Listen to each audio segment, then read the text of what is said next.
एक भी अमृतवाणी या वचन उनका एक भी अगर आप लोग मानकर चलेंगे तो हमें लगता है कि आगे आने वाला समय हमारा अच्छा ही होगा। और इस अमृतवाणी को आप लोग सुने कि नारायण साकार हरि ने इस अमृतवाणी में क्या बताया है। पूरी अमृतवाणी आप लोग सुने और आपका दिल खुश हो जाएगा। नारायण साकार हरि परमात्मा ने इस अमृतवाणी में ऐसी ऐसी कुछ बातें बताई हैं जिससे सभी लोग सुनकर दिल आप लोगों का हकीकत जो सच्चाई है आप लोगों के सामने खुलकर आ जाएगी। आप लोग इस अमृतवाणी को अवश्य सुनी और पूरा वीडियो देखें जिससे हरि परमात्मा के वचनों को जानकारी हो पाए और हरि परमात्मा के वचनों को मान सकें। नारायण साकार हरि की इस अमृतवाणी को आप लोग सुने। बचपन से खेतों में काम किया है, मेहनत की है।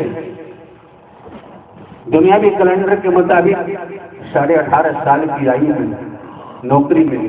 मैं अपनी कथा बता रहा हूँ, इसको बड़े ध्यान से सुनना। जिसे आप पुलिस विभाग कहते हैं, वहीं से प्रमोशन हुआ, इंटेलिजेंस हम पहुंचे। 18 साल जुडिशियरी न्यायालय में कार्य भी किया है पुलिस में से लगातार, इंटेलिजेंस पहुंचे। अब अभी 16 वर्ष बाकी थी, नौकरी मिलती नहीं है, नौकरी खरीदने से भी नहीं मिलती। हम जैसे साधारण व्यक्ति को कहाँ मिलती? ब्रह्म की कृपा ये सब कुछ हुआ। अभी 16 वर्ष पहले हम जो समय सीमा निर्धारित है विधिक तरीके से, मैनुअल रूल्स के तरीके से, उससे पहले ही 16 वर्ष पहले पेंशन लेनी पड़ी, वो भी हेडक्वार्टर जाकर मंजूर करानी पड़ी। अगर हमारे वश में होता, मैं आपको स्पष्ट करता रहा हूं स्वयं की कथा, अगर हमारे वश में होता तो हम खेतों का हल नहीं छोड़ पाते। जो आप महापुरुष शरीर की जन्मभूमि वहां जाते हैं, पुरानी पुश्तैनी इतनी जमीन है कि 10 परिवार उस जमीन से आराम से अपना जीवन व्यतीत कर सकते हैं, उन्हें कहीं कुछ और करने की जरूरत नहीं पड़ेगी। ये आप भी आप जाके देख सकते हैं और जानते भी। हमारे वश में होता तो हम खेती बाड़ी नहीं छोड़ पाते, हमारे वश में होता तो ये नौकरी से पेंशन नहीं ले पाते। अब भी दुनियावी तौर पर स्टेट गवर्नमेंट के खजाने से तमाम धन मिल रहा है पेंशन के बतौर। लोग क्या कहते हैं, लोगों का अपना अपना मत होता है, लोगों को हम नहीं सुनते। पेंशन लेने के बाद चुप, आप जानते हैं जिस विभाग में थे बड़े शानों शौकत के साथ अपना जीवन व्यतीत कर रहे थे। जिस तरह से अपराधी अपराध करता है और वो पुलिस की गिरफ्त में आ जाता है, पकड़ लिया जाता है, तो वो अपराधी की सारी स्वतंत्रता छिन जाती है। अपराध करने को वो स्वतंत्र था, सारी स्वतंत्रता छिन जाती है। पुलिस के अधिकारी कर्मचारी जैसा कहते हैं वैसे बोलना पड़ता है, वैसे बैठना पड़ता है, वैसे चलना पड़ता है, अपनी मर्जी से कुछ नहीं कर सकता। इसी प्रकार अगर हमारे वश में होता तो 16 वर्ष पहले नौकरी से पेंशन नहीं देते। अब परब्रह्म परमात्मा जो जगत के रचयिता है, ब्रह्मांड के महानायक है, हम किसी से मनवाते नहीं, हमें मनवाने की जरूरत नहीं है। उन्होंने हम परमात्मा के अपराधी हैं और परमात्मा ने हमें गिरफ्तार किया हुआ है। जैसे चलाते हैं वैसे ही शरीर चलता है, हमारे वश की बात नहीं रहती। अब ये आप जाने आप क्यों आते हैं, आपको क्या मिलता क्या नहीं मिलता, ये आपका व्यक्तिगत मसला है, इसमें हमें कुछ कहने की जरूरत नहीं। इस साकार हरि परमात्मा ने हम पर दया की है, कृपा की है कि हमें मोह का गुलाम नहीं बनने दिया, ममता का गुलाम हमको नहीं बनने दिया, अहंकार का गुलाम हमको नहीं बनने दिया।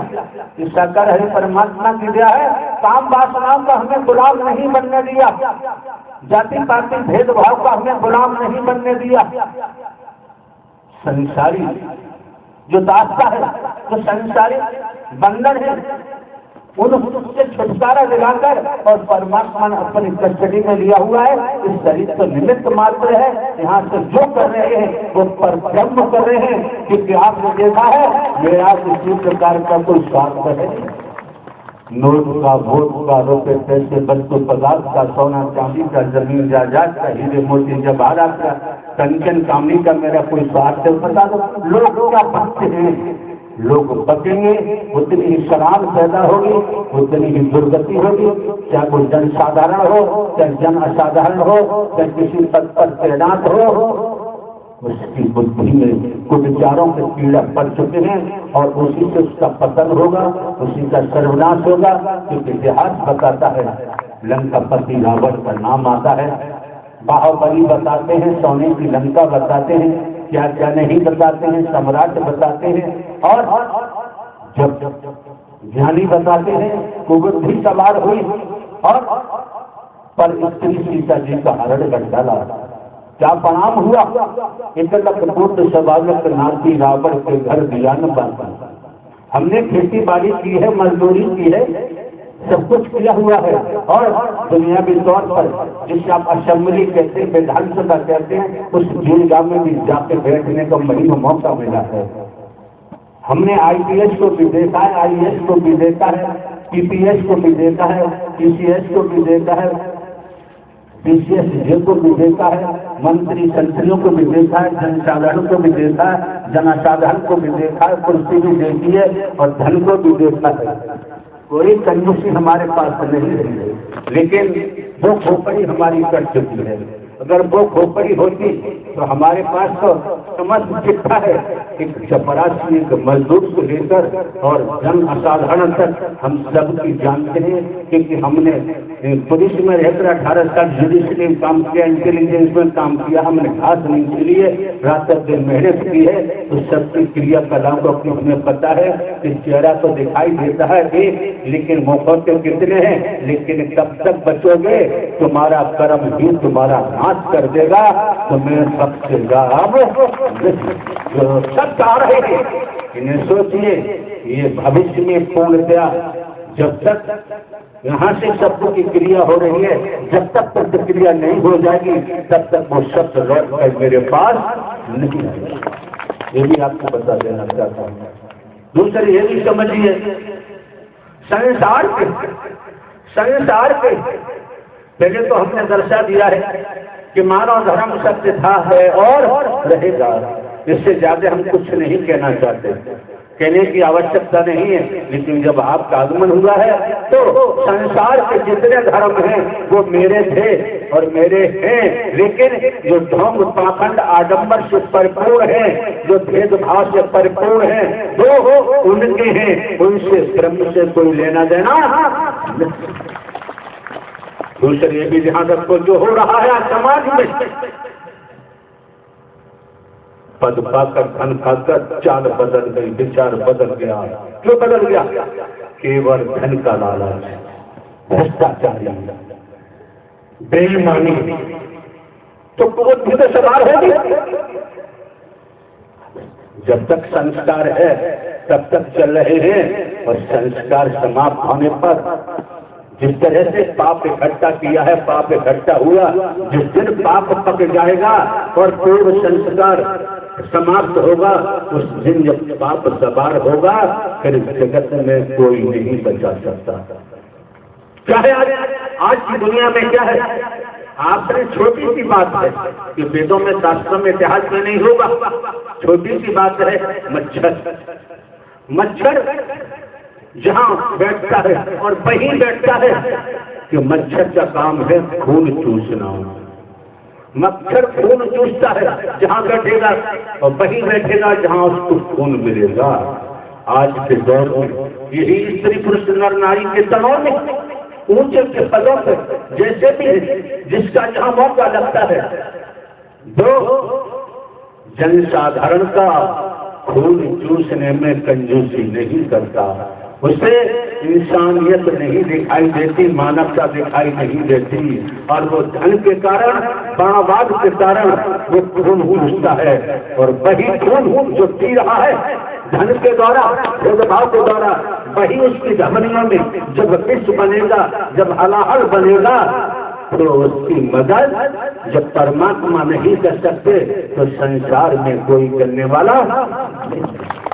और भी ध्यान रखें, जब मच्छर की बात आती है तो आपने देखा है, नाम मक्खियों का सुना होगा। मक्खियां भोजन पे भी बैठती हैं, बिस्ता पे भी बैठती हैं, सड़े गड़े मांस जानवरों पे भी बैठती हैं, जहाँ जगह मिलती वही बैठ जाती हैं। तो आपने भली भांति सुना होगा, मेडिकल साइंस के द्वारा सुना होगा, जानकारी होगी कि मक्खियां जहाँ बैठती हैं वही संक्रामक रोग पैदा करती हैं, जहाँ बैठती हैं वही बीमारियां पैदा करती हैं। इसी तरह से आज समाज में जो भेदभाव का विषय है, जो जाति पाति ऊंच नीच का विषय है, ये निरंतर संक्रामक रोग पैदा कर रहा है।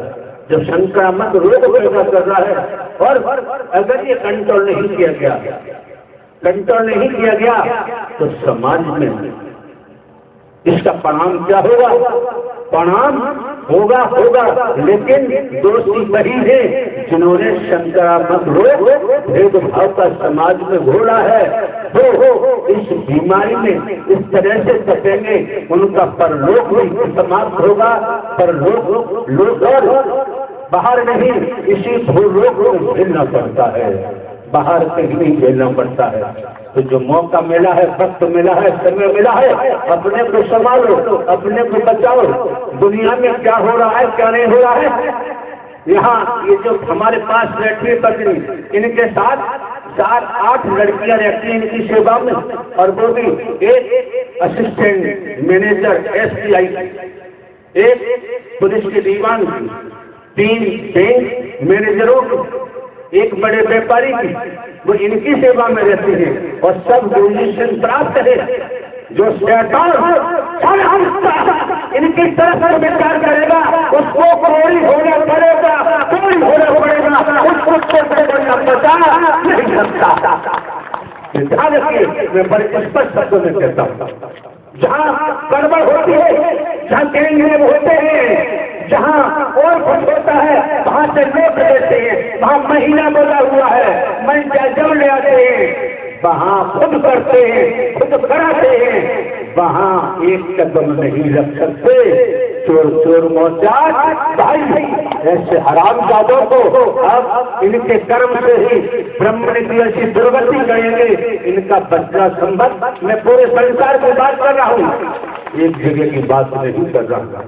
दूसरे, मेरे पास सिक्योरिटी नाम की चीज नहीं है, एक चीज भी नहीं है, और मुझे जगत में किसी प्रकार का भय नहीं, क्योंकि जब मैं किसी का बुरा चाहता नहीं, बुरा करता नहीं, तो मुझे किसी से डरने की जरूरत नहीं।